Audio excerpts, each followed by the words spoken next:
그 다음에 이제 부동산 공시 제도에 관한 얘기를 좀 해봅시다. 자, 이제 필기를 좀 합니다. 자, 필기를 하는데요.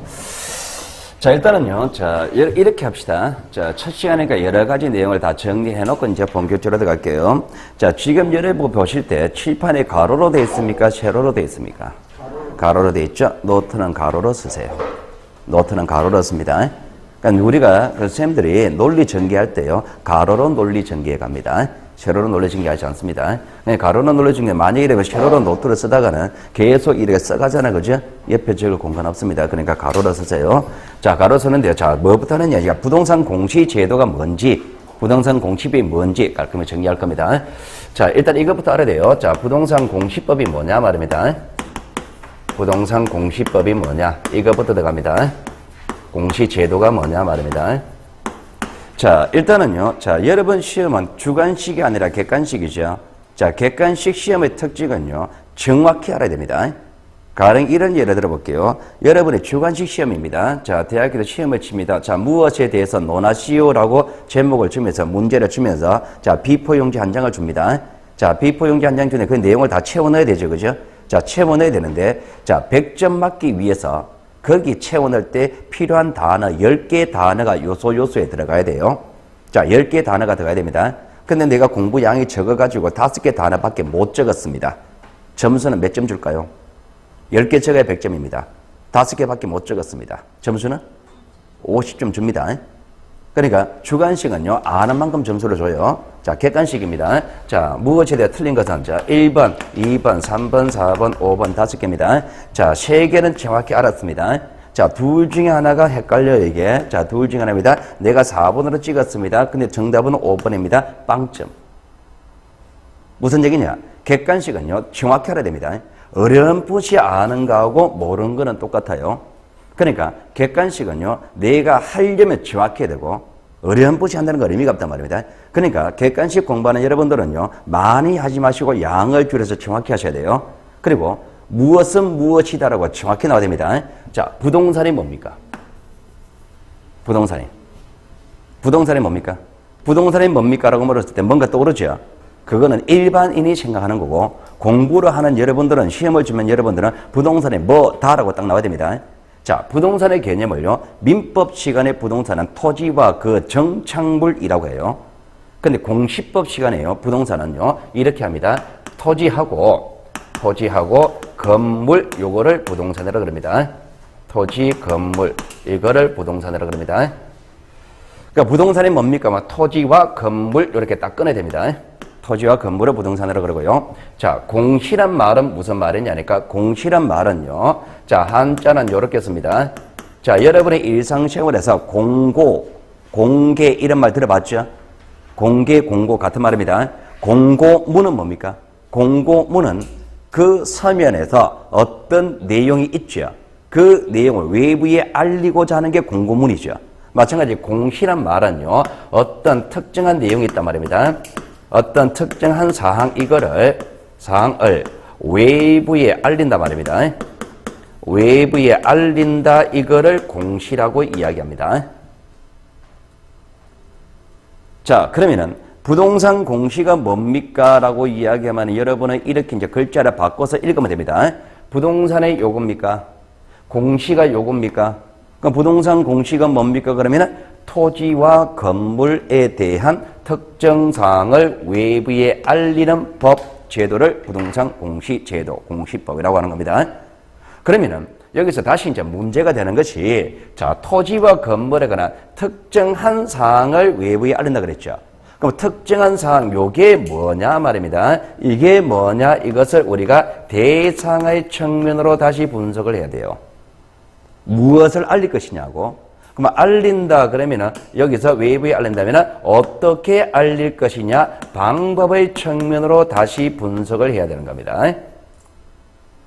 그러면은 특정사항 공시가 특정사항을 외부에 알린다면은 무엇을 알릴 것이냐 문제하고 어떻게 알릴 것이냐 이 두 가지 측면으로 분석을 해야 됩니다. 자, 무엇을 알릴 것이냐 대상의 측면을 이렇게 이야기합니다. 무엇을 알릴 것이냐 대상은요.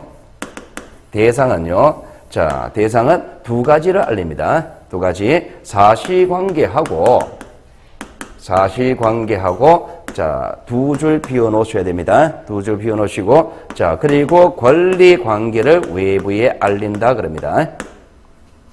사실관계와 권리관계를 외부에 알린다 그러는데, 자, 사실관계를요, 우리가 다르게 표현하면요, 이렇게 표현합니다. 부동산 표시 이렇게 표현합니다. 부동산 표시라고도 표현합니다.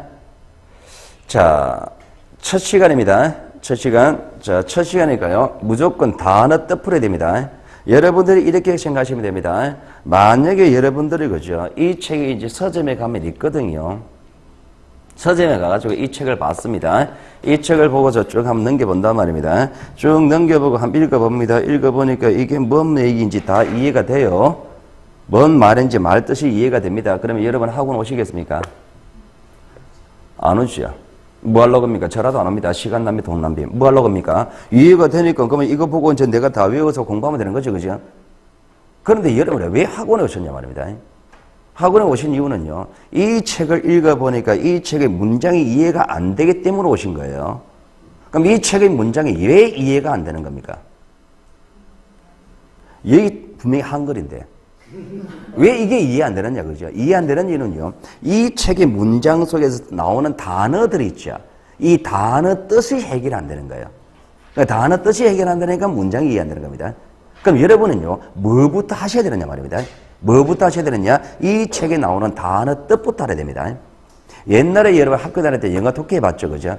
자, 하나의 패러그래프를 하겠습니다. 자, 독해 문장이 6줄입니다. 자, 독해를 했죠, 그죠? 자, 독해를 하기 위해서 뭐부터 공부하셨습니까? 단어 뜻부터 이었잖아요.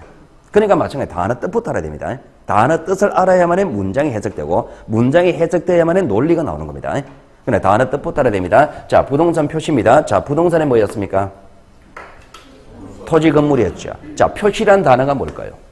표시란 단어. 자, 참고로 옛날에 학교 다닐 때 영어 공부했다, 그죠? 단어 외웠죠, 그죠? 하나의 단어가 여러 가지 뜻으로 쓰이는 경우가 있었습니까? 여러 가지 뜻으로 쓰이는 경우가 있죠. 그럼 여러 가지 뜻으로 쓰일 때 이 단어가 이 문장에서는 어떤 뜻으로 쓰이는지 그게 정확해야 되죠. 그래, 독해가 정확히 되잖아요, 그죠? 한글도 마찬가지입니다. 하나의 단어가 여러 가지 뜻으로 쓰입니다. 그럼 여러 가지 뜻으로 쓰일 때 이 단어가 어디서 어떻게 쓰이는지 그게 나와야 된단 말입니다. 자, 제가 이렇게 한번 해볼게요. 자, 이 글자를 썼습니다. 자, 표시한다가 무슨 뜻일까요? 자, 표시한다가 무슨 뜻이냐라고 물었을 때 여러분 중에서 머릿속에 이렇게 생각하는 사람이 있을 겁니다. 이렇게 생각하는 사람이 있을 거예요, 아마. 그리고 표시한다 그러면은, 자, 지정한다, 특정한다, 이렇게 생각하는 사람이 있을 거예요. 자, 요렇게 있단 말입니다. 앞에 체크 박스가 있고 내용이 있단 말입니다. 표시하세요. 아, 여기. 요렇게 생각하는 사람도 있을 거예요, 그죠? 그러면은, 공시법에서 표시라는 단어는 무조건 이 뜻으로 씁니다.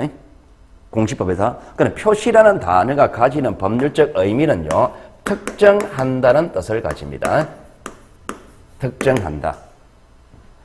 그 앞으로 이제 공시법 책에 표시라는 단어가 나오면 무조건 특정한다, 이렇게 생각하시라고 합니다. 특정한다.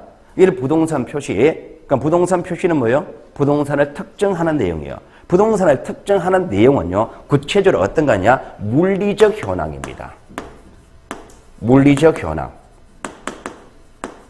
이거를 부동산 표시 사실관계라 그런 거예요. 우리가 아까 전에 봤을 때 토지의 물리적 현황은 그 토지가 어디에 있는지, 용도가 뭔지, 그리고 면적이 얼마인지, 지목이 뭔지 이런 거다 말입니다. 그런 거를 물리적 현황이라 그런 겁니다. 그러면은 부동산 표시는 물리적 현황으로서 사실관계라 그러는 거랬죠. 자, 부동산 표시인데 부동산의 토지와 건물입니까? 토지와 건물에 관한 표시라는 얘기는 의미는 토지와 건물에 관한 특정하는 내용이다 이 얘기잖아요. 그럼 특정하는 내용은 토지를 특정하는 내용이 있을 것이고, 즉 토지 표시가 있을 것이고, 건물을 특정하는 건물 표시가 따로 있을 거 아니에요. 그죠? 자, 토지 표시는 구체적으로 뭐냐 말입니다. 자, 토지 표시란 것은요, 이런 겁니다. 토지 표시는, 자, 소재, 자, 지번, 그리고 지목, 면적, 그리고 경계, 또는 좌표, 이것을 우리가 토지 표시라고 이야기를 합니다. 자, 토지 표시가 뭐냐? 소재, 지번, 지목, 면적, 경계, 좌표다. 외우십시오. 무조건 외우세요. 우리가 예전에 학교 다닐 때 영어 단어는 무조건 외워야 되는 겁니다. 이 단어가 왜 이런 뜻이지 이런 의미는 필요 없습니다. 무조건 외우셔야 됩니다. 자, 토지 표시가 뭐예요? 소재, 지번, 지목, 면적, 경계 또는 좌표. 이걸 토지 표시라 그럽니다. 자, 소재는 뭐냐 하니까 소재는요 행정구역 명칭 중에서 동까지를 말합니다. 서울특별시 종로구 인사동 여기까지가 소재예요. 서울특별시 강남구 역삼동 거기까지가 소재입니다. 동까지가 소재고요. 자, 지번이 뭘까요? 지번이 뭘까요? 자, 그거는 일반인이 하는 얘기고, 자, 뭐는 뭐다라고 딱 꺼내야 되죠. 자, 여러분 참고로 공부를 하시다가 모르는 단어가 나옵니다.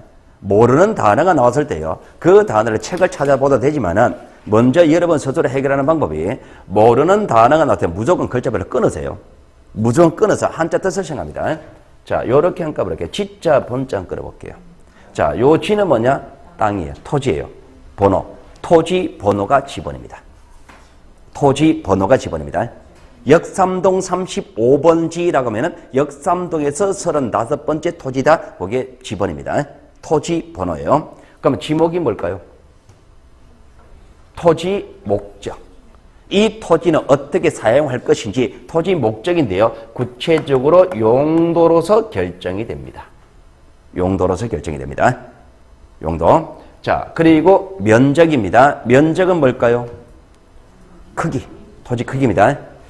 자, 참고로 자, 우리가 여기 내용을 보면은요. 이거 단어 다 나옵니다. 나오는데 자, 이걸 보면 나옵니다. 앞서가지 마시고 뒤처지지 마시고 일단 이거 할 때는 이렇게 하고 요거 할 때는 나중에 따로 할 거니까 요건 아직 놔두세요. 놔두시고 자, 있는 그대로 합시다. 자, 면적은 토지 크기입니다. 그죠? 자, 경계는 뭘까요?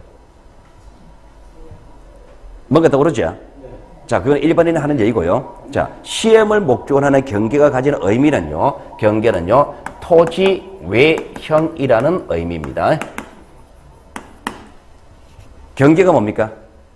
토지 외형. 이게 경계입니다. 토지 외형이 경계예요. 자, 그 다음에, 자, 첫 시간이니까 이런 얘기도 합니다. 자, 여러분, 우리가 저희들이요. 책을 쓸 때 여러 가지 단어를 나열하는 방법이 세 가지가 있습니다. 책을 쓸 때.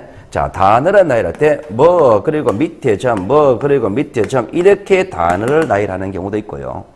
그리고 단어를 나열할 때 뭐 하고 중간점 찍고 단어를 나열하는 경우도 있습니다. 단어는 나열할 때 자, 어떤 단어 찍고 갈로 묶고 그리고 단어 적는 경우도 있습니다. 이게 의미가 다 달라요. 밑에 점을 찍을 때는요. 이 단어가 각각 독립적 의미를 가질 때는 밑에 점을 찍습니다. 중간점을 찍을 때는요. 이 단어 앞과 뒤가 하나로 묶어서 의미를 가질 때는 중간점을 찍어요. 그리고 갈로 묶을 때는요. 갈로 안과 밖이 같은 의미를 가질 때 갈로를 묶습니다. 이거를 우리가 글자로 표현하면은요. 뭐라고 표현하는 겁니다. 이거를 글자로 표현하면 뭐 또는 뭐라고 표현하는 겁니다. 그러면 제가 지금 단어를 나열할 때 다 밑에 점을 찍었죠. 그럼 요 각각의 독립적 의미, 다른 의미를 가지는 거예요. 그런데 요거는 갈로 묶었습니까? 갈로로 묶었다는 얘기는 요 갈로 안과 밖이 같은 의미를 가집니다. 자, 경계가 어떤 의미를 가집니까? 토지 외형이죠. 그럼 좌표는 어떤 의미? 토지 외형이라는 얘기입니다. 무슨 얘기냐? 초등학교 산수 시간에 XY 좌표 생각하지 마시라는 얘기입니다. 그럼 그 공시법 시간에 좌표 그러면 토지 외형 이렇게 하시란 말입니다. 토지 외형이 좌표입니다. 어떤 의미냐니까 이런 의미입니다. 자, 우리가 지적도가 있습니다. 자, 지적도라는 도면이 있단 말입니다. 자, 지적도라는 도면에 토지 외형이 요렇게 생겼습니다. 자, 경계가 요렇게 형성됐습니다. 자, 땅 모양이 어떤 모양입니까? 이렇게 생겼지. 이렇게 생겼죠, 그죠? 자, 그런데 이거를 이야기할 때, 자, 좌표를 제가 4개를 드릴게요. 자, 11, 13, 31, 자, 33. 요런 좌표를 줬습니다. 요 좌표가 가지는 도형의 모양은 어떤 모양일까요? 일단 사각형입니까? 네. 좌표가 4개니까. 일단 사각형이죠. 사각형에 가로, 세로 2가 되는 정사각형입니다. 이게 우리가 초등학교 그림이란 1, 2, 3, 4 X축이고요. 1, 2, 3, 4 자, Y축입니다. 자, 요 점이 1, 1, 요 점이 1, 3, 요 점이 자, 3, 1, 요 점이 3, 3이잖아요. 요 점의 4개가 요 좌표잖아요. 그럼 좌표가 주어지면 도형의 모양이 나옵니까? 그럼 토지가 있을 때 그 토지 꼭지점의 좌표 4개 주면은 토지 외형이 나오죠. 그 토지 외형을 의미하는 게 좌표다 말입니다. 자, 제가 이렇게 설명했습니다. 경계가 토지 외형입니까? 좌표가 토지 외형입니까? 밑에서 위로 올라갔어요. 자, 반대로 위에서 밑으로 내려갈게요. 그러면은 우리나라 같은 경우는 토지 외형을 나타내는 방법은 경계로 나타내는 방법과 좌표로 나타내는 방법 두 가지가 있다 이 얘기가 되는 거예요. 그 얘기 되죠. 그러면은 토지 외형을 나타내는 방법으로서 두 가지를 쓰고 있다 이 얘기는 경계로서 외형을 나타내는 지역이 따로 있을 것이고 좌표로서 외형을 나타내는 지역이 따로 있을 것이다 이 얘기입니까? 똑같은 지역이라면 두 가지 방법을 쓸 이유가 없지. 뭘 하고 귀찮게 두 가지 쓰느냐 말입니다. 헷갈리게, 그죠? 하나만 쓰겠죠? 그러면 이 방법이 다르다는 얘기는 지역이 다르다는 얘기죠. 그럼 시험 문제는 어떻게 낼까 말입니다. 시험 문제는 뻔하다. 이렇게 읽으면 되는 거예요. 이렇게. 요런 지역은 경계로서 외형 나타낸다. 요 지역은 좌표로서 외형 나타낸다. 이게 시험 문제입니다. 나중에. 거짓말은 어떻게 할까요? 요렇게 하면 거짓말이지. 이렇게 이제 나오는 거예요. 시험이. 별거 없단 말입니다. 그러면은 이렇게 이제 나중에 지역 갖다 붙이는 거는 그 다음 문제고 일단 요 두 가지 의미는 지금 해놓자 말입니다. 현재 우리나라는 토지 외형을 나타내는 방법은 두 가지가 있다. 되겠죠, 그죠? 자, 이렇게 잡아놓으시고 자, 우리가 말 뜻을 하나하나 설명하고 있습니다. 자, 건물 표시는 뭐냐 말입니다. 건물을 특정하는 내용은 뭐냐니까 건물의 소재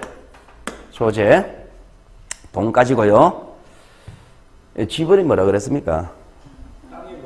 토지 번호죠. 요거는 뭐예요? 건물이죠. 그럼 건물은 지번이 있다 없다? 건물은 지번이란 말이 없는 거예요.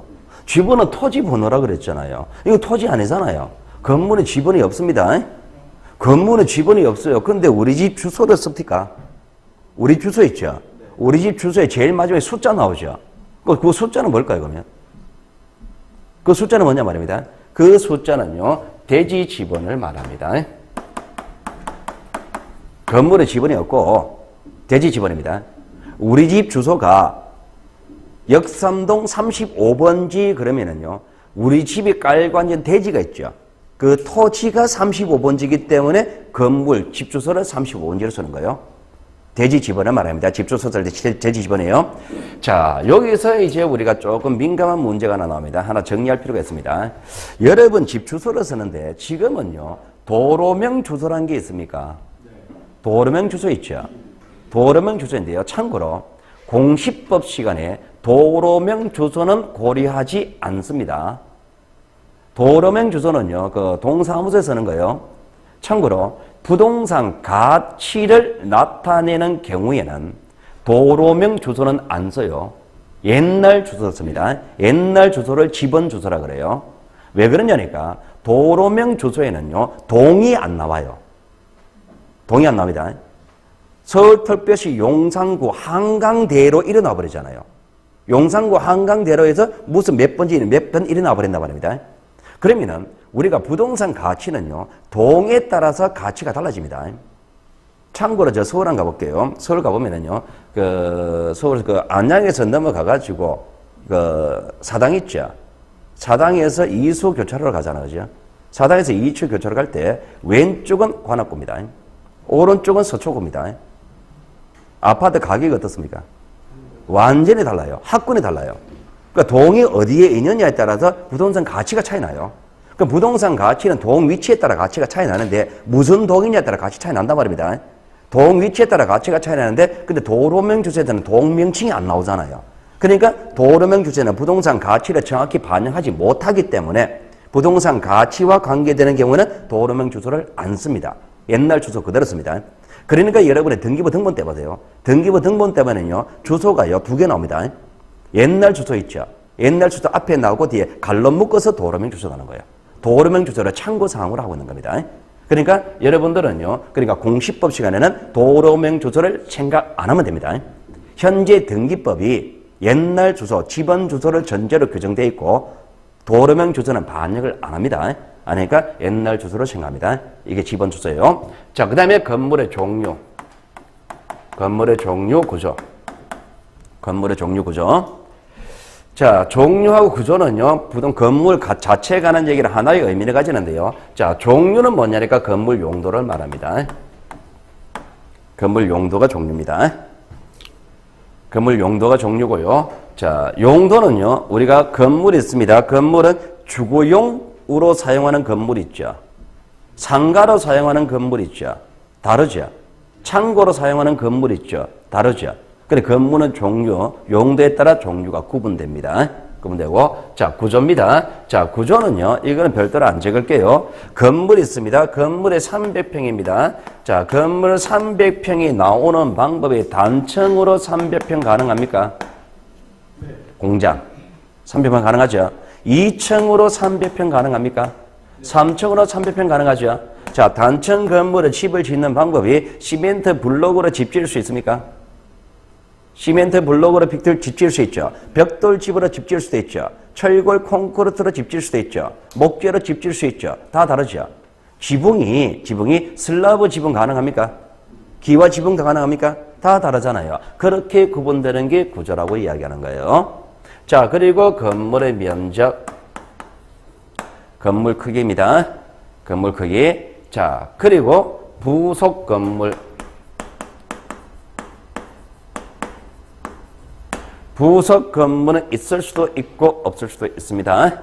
부속 건물은요, 법률적 의미는 나중에 본수업 가서 의미 부여할게요. 굉장히 심각한 의미가 나옵니다. 이게 나옵니다만 일단은 이래 생각하시면 됩니다. 자, 시골집 아래치를 생각하시면 돼요. 시골집. 자, 여러분이 시골집을 샀습니다. 자, 그 집은 누구 겁니까? 여러분이 시골집을 한 채 샀습니다. 그 집 누구 거예요? 내 거죠. 그럼 그 시골집의 구성 부분이 위치가 있죠. 주거용 건물 위치가 있죠. 그리고 아래치가 있죠. 창고가 있죠. 이런 것들이 시골집을 구성하자는 거죠. 다 내 겁니까? 다 내 거잖아, 그죠? 위치만 샀는 거 아니잖아요. 아래채, 창고, 화장실 다 샀잖아요. 다 내 겁니다. 다 내 건데 그 중에서 가장 주된 부분은 어느 거예요? 위치의 주거용 건물이죠. 빼고 나머지들을 우리가 부속 건물이라 그럽니다. 그러니까 건물 중에서 동일한 소유권의 효력이 미치는 범위가 있단 말입니다. 동일한 소유권 효력이 미치는 범위 중에서 주된 부분을 뺀 나머지가 부속 건물입니다. 이거 생각하시면 됩니다. 아래째 창고 이런 거 생각하시면 돼요. 아파트를 한번 생각해 볼게요. 아파트, 자, 여러분이 집을 샀습니다. 아파트 분양받았습니다. 자, 분양대금이 5억이라 칠게요. 자, 분양대금 5억입니다. 그러면 5억의 돈은 어디에 들어갔냐 말입니다. 5억의 돈은 일단 땅값 들어갔죠. 자, 분양대금 5억이라 그러면 땅값 2억, 건물값 3억입니다. 건물값이 건축비 좀 더 들어갑니다. 요즘 건축 자재비 비싸니까. 그러니까 건물값 3억이고 땅값 2억입니다. 그러면 땅값은 빼고 건물값 3억이다 말입니다. 자, 건물값 3억을 주고 내가 분양받은 것이 107동 1003호입니다. 자, 107동 1003호 건물 사는데 3억 들어갔습니다. 그럼 내 돈 3억은 107동 1003호 건축비에만 들어갔습니까? 아니죠. 수의실 건축비에 내 돈 조금 들어갔습니까? 네. 관리실 건축비에 내 돈 좀 들어갔죠? 네. 독서실 건축비 들어갔죠? 네. 커뮤니티실하고 따로 있죠, 좀. 그리고 헬스장 건축비 들어갔죠? 내 돈 거기 다 들어갔습니다. 자, 내 돈 다 들어갔습니다. 그러면 내 돈이 거기 조금 들어갔어요. 그러면은 관리실, 수의실 이건 누구 거? 내 돈 들어갔잖아요. 내 돈 들어갔으니까 내 거예요. 단, 내 돈만 들어가는 건 아니죠. 내 돈만 들어가는 건 아니고 또 아파트 주민 전체 돈이 다 들어갔잖아요. 그러니까 전체 공동 소유일 뿐이지 어쨌든 내 돈 들어갔으니까 내 거잖아, 그죠? 혹시 여러분 그 관리실에 들어가 봤죠, 그죠? 관리실 들어갈 때 문 열고 들어가도 되겠습니까? 라고 물어보고 들어갑니까? 문 열고 당연히 들어갑니까? 왜? 내 거니까. 그 아파트 관리소장 거 아니잖아요. 내 거니까 당연히 내가 들어가는 거다, 그죠? 그럼 내 소유권 효력이 다 미치죠? 다 미칩니다. 그럼 내 돈 3억은 107동 1003호 건축비도 들어갔지만 거기 다 들어가 있죠, 그죠? 자, 내 소유권 효력 미치는 범위 그만큼입니다. 가장 주된 부분은 어느 거? 1003호죠. 빼고 나머지들이 부속 건물입니다. 그럼 아파트가 내 부속 건물 많죠, 그죠? 그런 것들이 다 부속 건물이라고 이야기하는 겁니다. 동일한 소유권의 효력 및 필요한 범위 중에서 주된 부분 뺀 나머지가 부속 건물입니다. 자, 이런 것들을 건물 표시라고 이야기하는 겁니다. 다 외우시면 됩니다. 이런 것들을 사실관계라 그래요. 이런 것들이 부동산을 특정하는 내용이다. 이렇게 이야기하는 겁니다. 자, 그 다음에 권리관계입니다. 권리관계인데요. 자, 우리가 법에서 다루는 모든 권리는요, 크게 두 가지로 나눠집니다. 자, 기본적으로 소유권하고 소유권 아닌 권리로 나눠집니다. 자, 소유권 아닌 권리로 나눠지는데, 자, 소유권 아닌 권리는 구체적으로 뭐가 있을까 말입니다. 여러분의 일상생활에서 사회생활 하면서 들어본 권리 다 한번 불러봅니다. 자, 여러분이 들어본 권리 중에서 이런 거 들어보셨습니까? 이런 거 들어봤죠? 혹시 이런 거는 들어보셨습니까? 뭐 등등등 있죠. 임차권 등등등. 뭐 법적 시시가 양에 따라서는 지상권, 지역권 이런 것도 나올 거예요. 자, 소유권 아닌 권리가 이런 것들이 있단 말입니다. 자, 참고로 자, 이런 것도 이야기합니다. 자, 미리 이야기 다 해놓습니다. 자, 여러분들 입장에서요. 이렇게 한번 볼게요. 책을 쓸 때 요 제목 하에서 요런 단어가 나열되어 있습니까? 요 제목 하에서 요런 단어가 나열되어 있죠. 그죠? 이 제목 하에서 이런 단어가 나열되어 있단 말입니다. 반대로 이야기할게요. 그러면 이런 여러 가지 단어는 요 하나의 제목으로 묶여져 있습니까? 그죠? 요 제목 하에서 요런 단어가 나와 있다. 그럼 요런 여러 가지 단어는 이런 하나의 제목의 카테고리 범위 속에 들어간다. 그죠? 그러면 이게 무슨 의미냐니까. 이 여러 가지 단어가 하나의 제목에 묶여져 있다는 얘기는 이 하나의 제목에서 이런 여러 가지 단어를 묶을 수 있는 공통 원리가 있다는 얘기입니다. 이런 여러 가지 단어를 하나로 묶을 수 있는 공통 원리가 있기 때문에 하나의 제목에서 이런 단어가 나열된 거예요. 만약에 이런 단어를 묶을 수 있는 원리가 없다면은 밑에다가 적어야 되지. 그렇게 될 거 아니에요. 하나의 제목에서 여러 가지 단어가 나왔기 때문에 여기에 공통점이 있단 말입니다. 그 공통점 이런 거를 생각해내야 됩니다. 그런 걸 생각해내는 게 여러분의 공부다 말입니다. 그러면은 이런 여러 가지 단어들은 어떤 공통점이 있느냐니까 이런 겁니다. 자, 여기 집이 있습니다. 자, 소유권에 있습니다. 소유권, 갑이라는 사람이 소유자입니다. 갑이라는 사람이 자, 이 집을 A한테 전세를 준다라고 할게요. 자, A한테 전세를 줍니다. 그러면 이 A가 전세권을 취득했죠. 전세권은 누구로부터 받았습니까? 갑으로부터 받았죠. 갑은 무슨 권리가 있었습니까? 소유권이 있었죠. 그럼 결과적으로 전세권은 무슨 권리에서 나왔다는 얘기입니까? 소유권에서 파생되어 나왔다는 얘기입니다. 갑이라는 사람이 다시 국민은행 가가지고 이 집을 담보로 자, 돈 1억 빌렸습니다. 저당권 설정해 줬다는 얘기죠. 그럼 국민은행의 저당권은 누구로부터 나온 거예요? 갑으로부터 나왔죠. 얘가 채표 먹었잖아요. 갑으로부터 나왔죠. 갑의 무슨 권리에서? 소유권에서 나왔잖아요. 그러니까 소유권 아닌 권리들은 모두가 다 소유권에서 파생되어 나온다는 특징이 있다는 말입니다.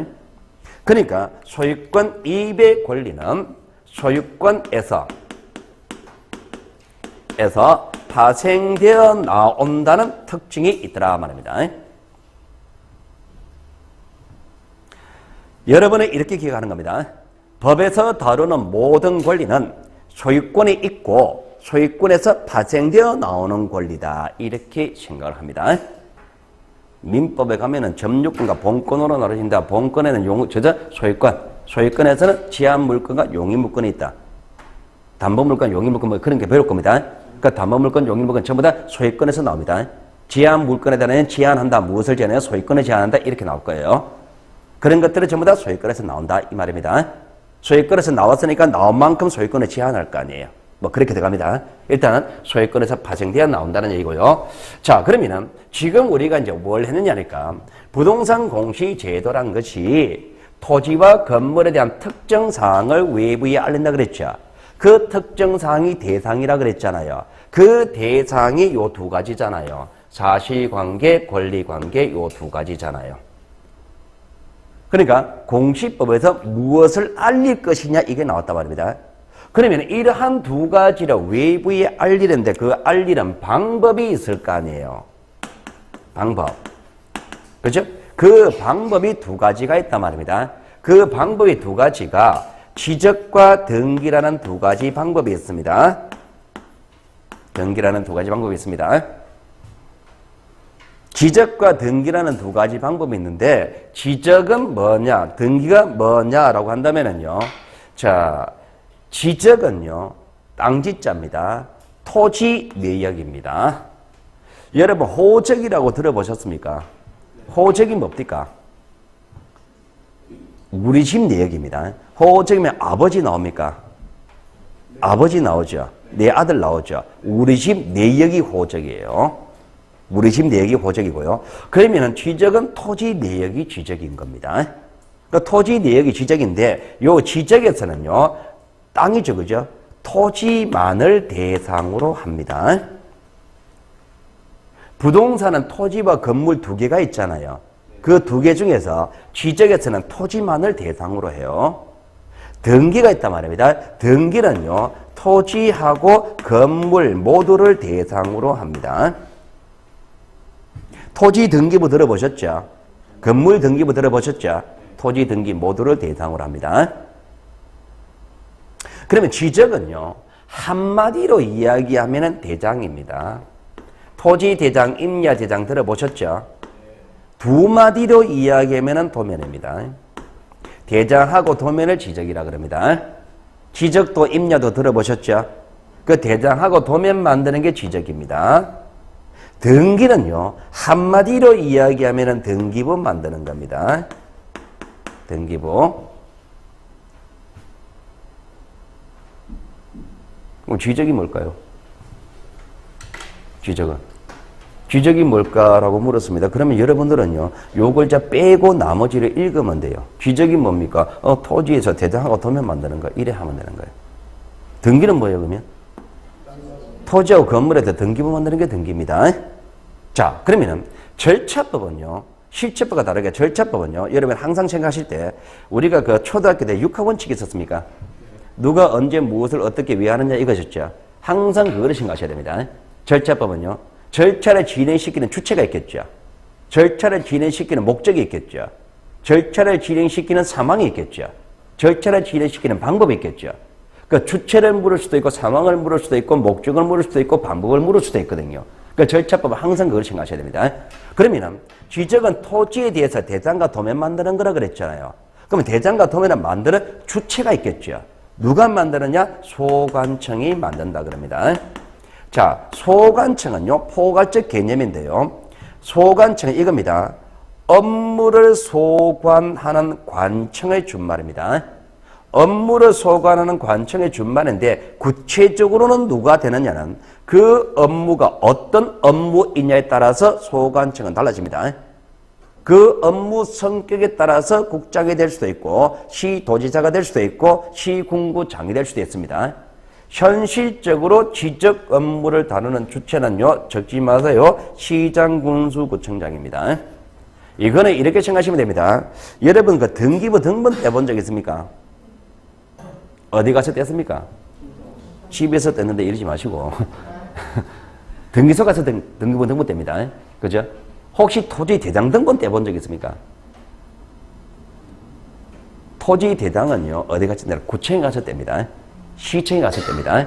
그러니까 토지 대장 등본은요, 구청, 시청에 가서 떼거든요. 군청에 가서 뗍니다. 그러니까 소관청이 시장, 군수, 구청장 하는 것이 시청, 구청, 군청 이렇게 생각하시면 되는 거예요. 되겠죠, 그죠? 거기가 소관청입니다. 토지 대장 등본 떼는 장소, 거기가 소관청이다. 이렇게 생각하시면 돼요. 자, 그리고 등기부를 만드는 주체도 있겠죠. 등기부를 만드는 주체를 등기관이라고 이야기를 하는 겁니다. 그러면 이제 공시제도가 조금 개념이 확정되고 있습니다. 지금 지적이 뭡니까? 라고 한다면 예를 집어넣어서 이제 이렇게 읽으면 됩니다. 지적이 뭡니까? 소관청 예가 토지에 대해서 대장과 도면 만드는 게 지적입니다. 등기가 뭡니까? 그러면은 등기관이 등기세에 근무하는 공무원 있잖아요. 그죠? 등기관 계가 토지와 건물에서 등기부 만드는 게 등기다. 이렇게 생각하시면 되는 거예요. 됐죠? 그죠? 자, 누가 만드는지 주체 나왔습니다. 뭐 하려고 만들까, 이거? 뭐 하려고? 외부에 알리려고. 외부에 알리려고 만드는 겁니다. 그러면은 대장과 등기부를 만드는 거는 얘네들이 외부에 알리려고 만들죠. 뭘 알리려고 만드는 거예요, 그런데? 뭐를? 사실관계와 권리관계 이렇게 될 거 아니에요, 그죠? 여러분이 공부를 잘하려면 눈치가 빨라야 됩니다. 눈치가 빨라야 되는데 그거는 잘 찍어야 됩니다. 아까 전에 우리가 이렇게 했잖아요. 여러분이 알고 맞히는 거예요, 몇 점? 40점. 나머지 60%는 찍는 겁니까? 맞습니까? 내가 알고 맞히는 거는 40점이라고 그랬잖아요. 나머지 60%는 찍는 거잖아요. 잘 찍어야 됩니까? 잘 찍어야 되죠. 찍는 거는 요령이 있어야 됩니다. 눈치가 빨라야 됩니다. 긴 거 답 이렇게 찍는 거 아닙니다. 나중에 돼가지고요, 9월달 돼가지고는요, 이런 것도 합니다. 찍을 때는요, 어떻게 찍냐? 무작정 찍는 거 아니에요. 여러분이 문제를 풀다 보면요, 공부를 좀 하다 보면요, 항상 3개는 해결됩니다. 3개는 해결되고 둘 중에 하나 남습니다. 왜 둘 중에 하나 남을까 말입니다. 문제를 만들 때부터 그래 만들어요. 우리가 출제자가 문제를 낼 때요, 다음 중 무엇에 관한 설명이 틀린 거지 이래 할 거 아니에요, 그죠? 그렇습니다. 1번, 2번, 3번, 4번, 5번 5개 낸단 말입니다. 일단 답을 만들어요. 답을 여기에 냅니다. 그리고 함정을 하나 팝니다. 함정을 하나 파놓습니다. 그러면은 답을 만들고 함정 팔고 2개는 만들었죠. 나머지 3개는 베이스로 깔아주는 겁니다.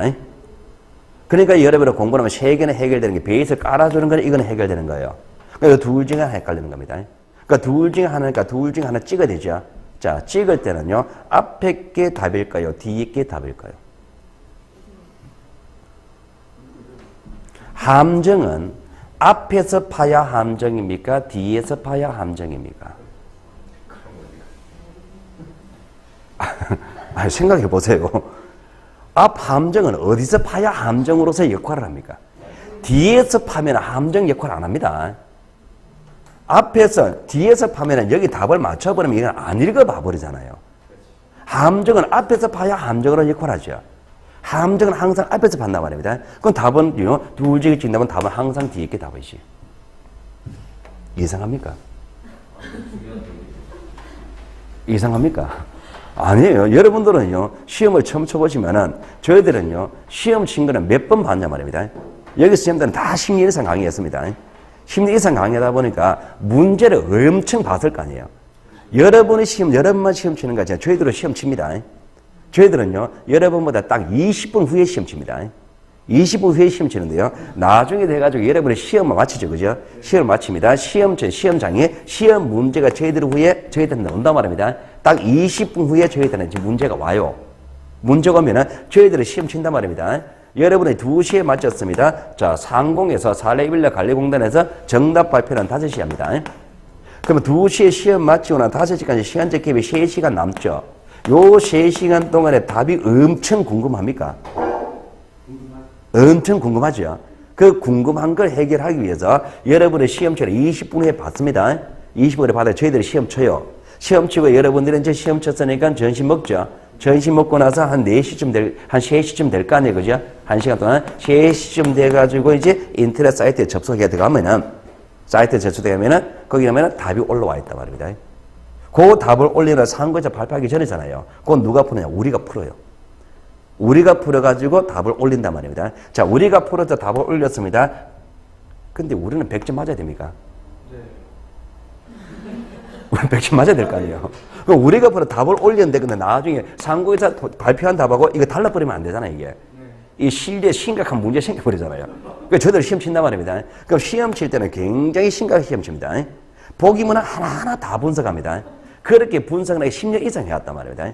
그러니까 답을 어떻게 만들지 다 나온단 말입니다. 이런 게 나옵니다. 그러니까 문제는요, 낼 때는요, 항상 뒤에서 답을 냅니다. 답을 이렇게 낸단 말입니다. 그러니까 찍을 때 무조건 앞에 저저 긴 거 이러지 마시고 그게 나온단 말입니다. 합리적입니까? 네. 그렇겠죠, 그죠? 실제로 그래 합니다. 그 사람들이. 문제 출제할 때 그래 합니다. 그러는 거요. 그 지금 요 얘기했죠, 그죠? 모의고사 칠 때 그래 해보세요.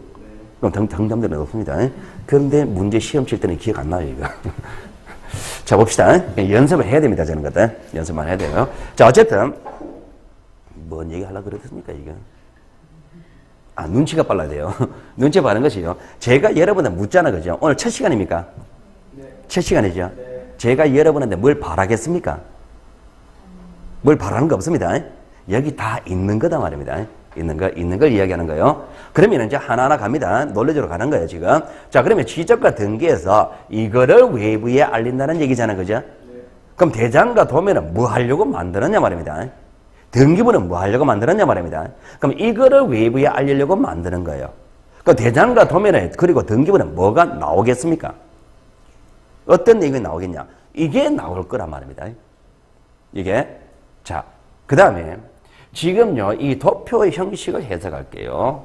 자, 여러분이 나중에 이제 공법을 공부하다 보면은 공법 시간이 제일 많이 나옵니다. 공법과 개론 시간이 제일 많이 나와요. 우리가 책을 쓰면서 분류표를 만듭니다. 분류표를 만들 때 여기서 요렇게 분류표를 만드는 경우도 있고, 그리고 요렇게 하는 경우도 있단 말입니다. 여기서 요렇게 세 가지, 여기서 두 가지, 요렇게 하는 경우도 있단 말입니다. 그럼 이거는 직렬이라고 그러고 이건 병렬이라고 그럽니다. 의미 차이가 있습니다. 요렇게 직렬로 할 때는요, 내용이 점점점 구체화됩니다. 범위가 좁아질 때 요렇게 분류합니다. 자, 그런데 병렬적으로 분류했단 말입니다. 그러니까 병렬적으로 분류한 거는 뭐냐 말입니다.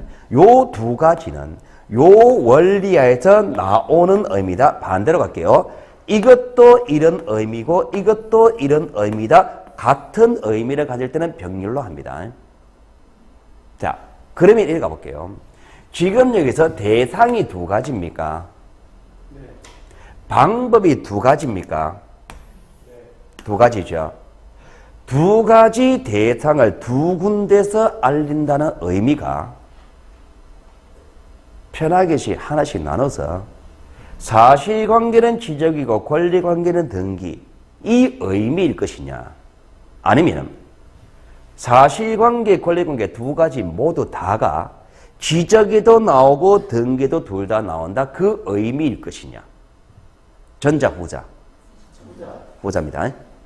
만약에 전자라면은 이거는 여기고 이거는 여기다, 이런 의미를 가질 것이라면은 제가 이렇게 하지 않고 이거는 지적입니다, 이거는 등기입니다, 이렇게 했을 거예요. 이렇게 하지 않고 이렇게 했다는 얘기는 지적에도 사실관계, 권리관계 다 나오고 등기에도 사실관계, 권리관계 다 나온다는 얘기입니다. 그러면 여기서 다시 생각할 수 있는 것이 지적에 나오는 사실관계, 권리관계하고 등기에 나오는 사실관계, 권리관계가 완전히 같은 의미를 가질까요? 완전히 같은 내용일까요? 같은 내용이라면 두 가지 나눌 이유가 없지. 그럼 두 가지로 나눠놨다는 얘기는 뭔가 차이가 있을 거다는 얘기죠. 어떻게 차이 나느냐? 주종이 달라집니다. 주와 종이 달라집니다. 주된 내용과 종된 내용으로 달라지는 거예요. 여기도 마찬가지로 주된 내용과 종된 내용으로 달라집니다. 주종의 의미가 차이가 있단 말입니다. 지적에서는 이거 두 가지 중에서 사실관계가 주된 내용이에요. 권리관계 안 나오느냐? 나온단 말입니다. 나오지만은 어디까지나 권리관계는 종된 내용이다 말입니다. 그러면은 주종이 지적에서는 사실관계 주된 내용, 권리관계 종된 내용입니다. 그럼 등기의 주된 내용은 뭐겠습니까? 뻔하지 뭐. 눈치를 잘 보니까 이거지 뭐. 권리관계, 이거는 사실관계이겠지. 이렇게 될 거 아니에요. 그러면은 지적은 어디까지나 둘 중에 사실관계 중심으로 이루어진다 이 얘기죠. 등기는 어디까지나 권리관계 중심으로 이루어진다 이 얘기죠. 지적에서도 권리 나온단 말입니다. 나오지만은 어디까지나 보조적 역할일 뿐이다는 얘기잖아요. 등기에서도 권리관계 사실관계 나오긴 나오는데 이거는 어디까지나 보조적 역할일 뿐이다 이 얘기잖아, 그죠? 이게 부동산 공시제도 공시법입니다. 자, 그러면은 다시 처음부터 다시 가볼게요. 자, 부동산 공시법이 뭡니까? 라고 이야기하면은 자, 부동산 공시법이라는 단어를 부동산은 요렇게, 공시는 이렇게, 이 단어는 이렇게, 이 단어는 이렇게 바꿔서 읽으면 되는 거예요. 그러니까 여기서 출발해서 이렇게 한 바퀴 뺑 돌리면 됩니다. 부동산 공시제도는 토지와 건물에 관한 이러한 사실관계와 이런 권리관계를 지적과 등기 두 가지 방법으로 외부에 알리는 제도를 말하는데 그 중에서 지적제도는 사실관계 중심으로 이루어지고 등기는 권리관계 중심으로 이루어진다. 이렇게 하면 되겠죠. 됐죠, 그죠? 그러면은 이 얘기가 아까 전에 여기 적었던 얘기들이 깔끔히 정리가 된 거예요. 됐죠, 그죠? 다 외우세요. 다 외우셔야 됩니다. 무조건 외우셔야 됩니다. 무조건. 나 어제 민법쌤이 그런 얘기를 혹시 했습니까? 법은 이해입니까? 안깁니까? 이해라 그럽니까? 안기라 그럽니까? 안 했습니까? 안깁니다. 외우셔야 됩니다. 아마 나중에 민법쌤이 이해라고 이야기하실 거예요. 근데 그분이 이해라고 이야기하는 측면하고 제가 암기라고 이야기하는 측면이 달라요. 대상이 다릅니다. 기본적인 논리는 이해를 하셔야 돼요. 이해를 하시고 그 다음에요. 반드시 외워야 됩니다. 여러분 시험이 오픈 테스트 아닙니다. 책집에서 문제 풀어라는 얘기 아니에요. 시험 문제 주면서 집에서 1박 2일 동안 풀어오세요. 그건 아닙니다. 제한된 시간 속에서 빨리 풀어야 돼요. 그러니까 기본적인 얘기는 외워져 있어야 됩니다. 결과적으로는 외워야 됩니다. 그러니까 민법시험이 이해라고 하는 거는요. 처음부터 외우지 마시고 이해하고 외우세요. 그러니까 이해하고 여기까지만 이야기한 거예요. 그 다음은 외우셔야 됩니다. 이해 다 하셨습니까? 이해 못했습니까? 그럼 처음부터 다시 할까요? 그건 아니죠, 그죠? 이해하셨죠? 그러면 외우셔야 돼요. 이해했다, 끝 아닙니다. 이해했다, 시작입니다. 이해했다, 그 다음에 외운다. 거기까지 가야 끝나는 겁니다. 반드시 외우셔야 됩니다. 여러분이 나중에요, 공부를 하다 보면은, 가면 갈수록 어려워집니다. 가면 갈수록 어려워지는 이유는 뭐냐 말입니다. 처음에 앞페이지 공부할 때는요, 이해됐단 말입니다. 이해됐습니다. 이해됐으니까 됐죠, 그죠? 뒤로 가면 갈수록 어떻게 되느냐? 앞에 썼던 내용들을 전제로 두고서 뒤에 논리가 나오죠. 그럼 뒤에 내용이 이해가 되려면 앞에 게 외워져 있어야 될 거 아니에요. 외워져 있는 게 기초가 돼서 뒤에 논리가 나온단 말입니다. 근데 앞에 나온 거 이해만 해버리니까 안 외워져 있어버리면 뒤에 갔을 때 그 이해한 게 기억이 안 나잖아요. 그러니까 가면 갈수록 어려워지는 겁니다. 그럼 앞에 것들이 먼저 외워져 있어야만 뒤에 누적돼가지고 나온단 말입니다. 그러니까 반드시 어떤 내용을 이해했다면요, 그 다음부터는 외우는 겁니다. 외워 놓으셔야 됩니다. 자, 그러면 다 외우시고요. 그러면은 여러분 시험 문제에서 여기서 뭐가 시험 문제 나오느냐 말입니다. 나오느냐. 자, 위에 거 이런 거는 시험 문제 안 내요. 안 냅니다. 여러분 시험 문제 있는 단어를 쓸 뿐이고 직접적으로 시험 문제 나오는 거는 여기서 나옵니다. 여기서 나오는데요. 여기서 의미는요. 나중에 본 수업 가서 이제 뽑아낼게요. 간단하게 소개만 몇 가지 해볼게요. 자, 일단은요. 사실관계 여기 있습니까? 여기도 있습니까? 지적과 등기 사실관계 다 나타나죠. 근데 여기는 주된 모습입니까? 여기는 종된 모습입니까? 주와 종이 어떤 의미 차이가 있을 거냐 말입니다. 토지의 경우라 그러면은 사실관계의 내용적 범위는 하나, 둘, 셋, 넷, 5가지 내용입니다. 5가지를 전제로 두고서 주된 모습으로 나타나는 내용의 범위와 종된 모습으로 나타나는 내용의 범위 차이는 어디가 더 넓겠습니까? 주가 넓겠습니까? 종이 넓겠습니까? 주가 넓겠죠. 그러면 사실관계의 내용적 범위는 지적이 등기보다 넓다 이렇게 되겠죠. 똑같은 논리 구조 가볼게요. 그러면 권리관계의 내용적 범위는 어디가 더 넓을까요?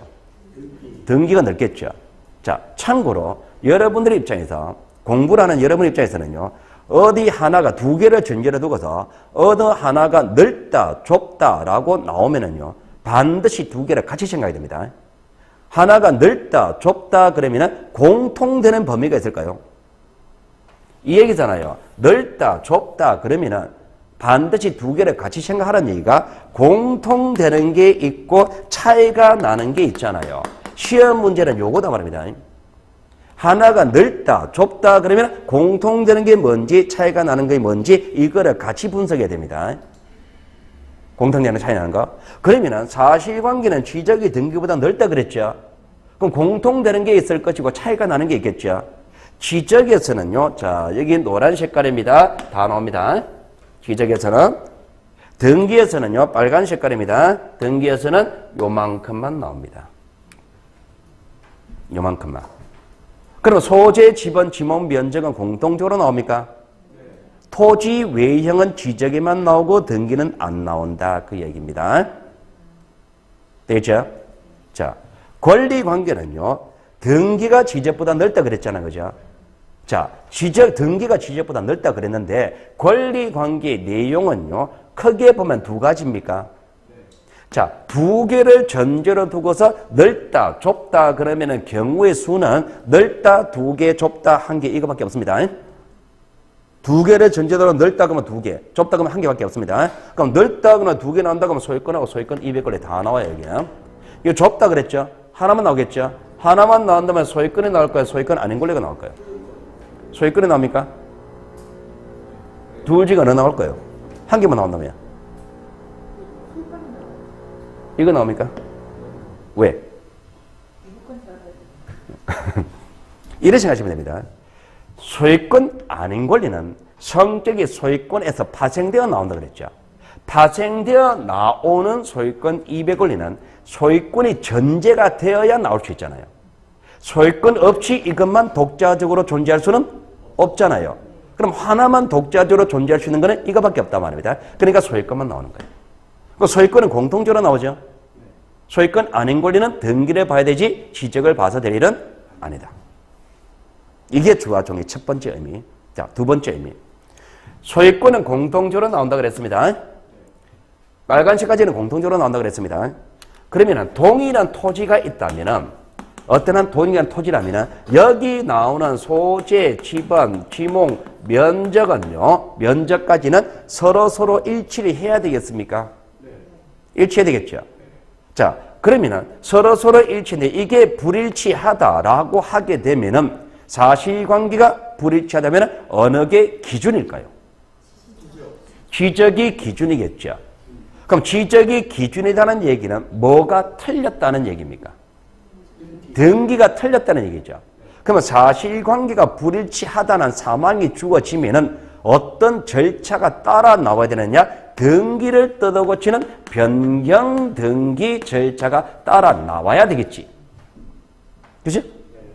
동일한 논리로서 여기는 소유자가 값 되었습니다. 여기는 소유자가 A가 되었습니다. 어느 게 맞는 거예요?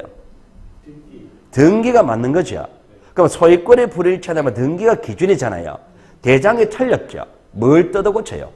대장 뜯어고치는 절차가 따라 나와야 되겠지. 이렇게 하면 됩니다.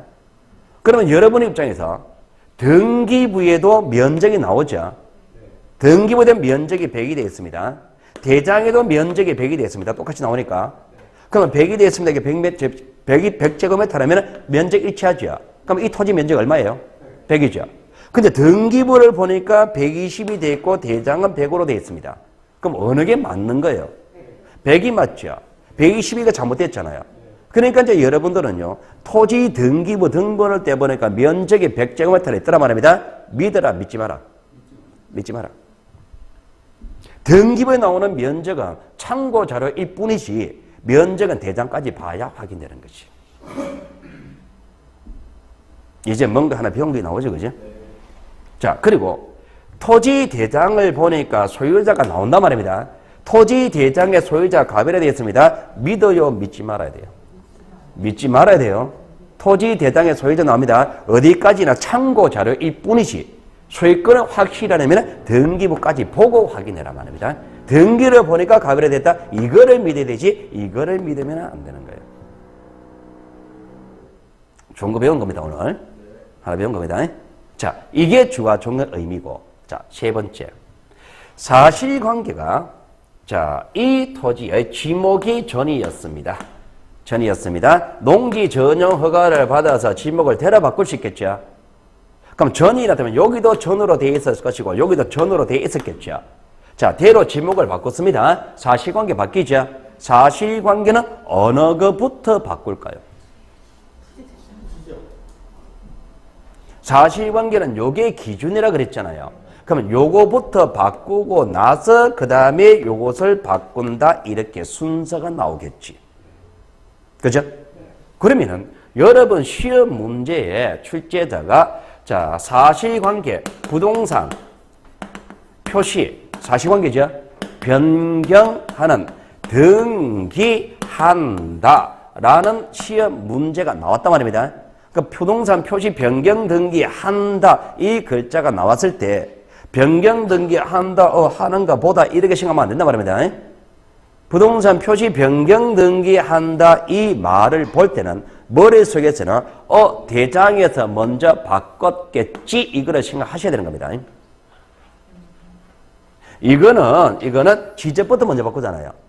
그러니까 등기부에서 이게 바꾼다는 말이 나오면은 동시에 머릿속에서는 지적에서 이거 먼저 바꿨겠지 이거를 먼저 생각해야 되는 거예요.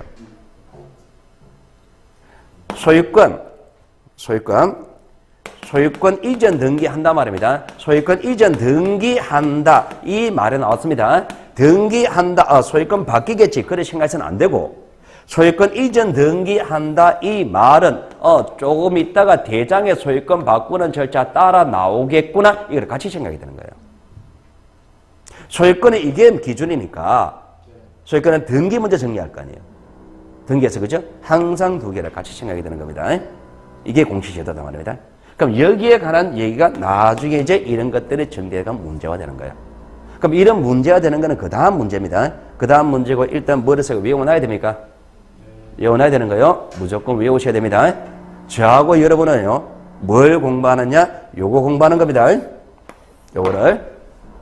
여기에 무슨 내용 나옵니까? 요런 내용이 나오는 거예요. 대장을 공부할 때는 요거 중심으로 공부하는 거예요. 등기부를 공부할 때는 요런 거 중심으로 공부하는 거예요. 그죠? 공시법이 뭘 하는지, 대충 뭘 하는지 이제 감이 확실히 나오죠. 그죠? 자, 그러면은 공시제도에 관한 얘기를 먼저 해놓고, 그 다음에 이제 우리가, 자, 이제 본서 책을 봅니다. 자, 책을요. 자, 이 책은 나중에 이제 여러분이 받을 거예요. 받을 거니까 나중에 보고, 자, 용어 정의라고 있습니까? 이 절차가 먼저 들어가는데요. 이 절차가요. 왜 먼저 들어가느냐니까 여러분의 입장에서는요. 이 용어들이 하나하나 정리가 되어 있어야만이 본격적인 책 내용이 들어갈 수가 있습니다. 이 과정이 제일 중요합니다. 여러분의 지금 수업, 지금 11월 달에 왔으니까 이거를 실제 강의를 듣는 거예요. 나중에 내년 3월 달에 공부 시작하는 사람도 있겠습니까? 있겠죠. 그분들은요. 인터넷을 통해 가지고 동영상으로 이걸 다 보셔야 됩니다. 그래야만의 수업 진도가 나갈 수가 있습니다. 제가 첫 시간이니까 이거는 이거다 이라고 설명하잖아 지금. 설명하죠. 오늘은 요거 설명했습니다. 다음에 가면은 제가 뭐라고 하느냐 말입니다. 다음에 가면 이렇게 합니다. 토지 표시는 이렇게 해요. 표시는 어쩌고 저쩌고 이런 설명한단 말입니다. 다음 주는 이거 설명합니다. 근데 이 단어가 여러분에 외워져 있어야 됩니까? 이게 외워져 있어야만 이 단어 설명이 되는 겁니다. 그런데 여러분이 안 외워져 있어버리면 저는 이거 설명합니다. 여러분이 이거 생각하는 데 5초의 시간이 필요하단 말입니다. 그러니까 5초 시간이 필요하다. 이거 생각하는데 5초 걸립니다. 걸렸습니다. 그러면 무슨 얘기 돼버렸냐? 제가 설명하는 시간과 여러분이 머릿속에 이해하는 시간의 갭이 5초가 생기는 거예요. 그 다음에 이거 설명합니다. 또 이거 5초 생각한단 말이야. 10초가 생겨버리죠. 그 다음에 이거 설명합니다. 그러면 15초 생기겠습니까? 15초 생겨가지고 이해하면 다행이에요. 그러면 이렇게 돼버려. 그 4주차 돼버리면요. 여러분은 못 알아듣겠다. 이렇게 돼버립니다. 못 알아듣겠다. 이런 얘기 돼버려요. 못 알아듣습니다. 왜 못 알아듣습니까? 단어 뜻이 안 외워져 있으면 그 논리 설명 못 알아듣습니다. 그럼 단어 뜻이 안 외워지니까 못 알아듣는 거 맞죠? 누구 책임입니까 이거? 여러분 책임입니다. 그런데 여러분은요, 못 알아들으면 내 책임이라는 얘기를 절대로 인정을 안 합니다. 뭐라고 이야기하느냐? 돌아서서 여러분끼리 이야기합니다. 말 빨랐어. 못 알아듣겠다. 이렇게 얘기합니다. 말 빠른 거 맞습니까? 맞죠? 실제로 빠른 거 맞죠? 왜? 요거 말하고 나서 여러분의 생각할 시간을 안 주잖아요. 안 주고 이야기해버리니까 빠른 거는 맞죠, 그죠? 그런데 이거 시간을 어떻게 다 주냐 말입니다. 그러니까 단어가 안 외워져 있으면 그런 문제 생겨버린단 말입니다. 그래서 이 단어를 먼저 정리해 놓는 겁니다. 단어 먼저 정리하는데요. 자, 여기 단어에 관한 얘기부터는요. 자, 잠시 쉬었다 하겠습니다. 잠시 쉬겠습니다.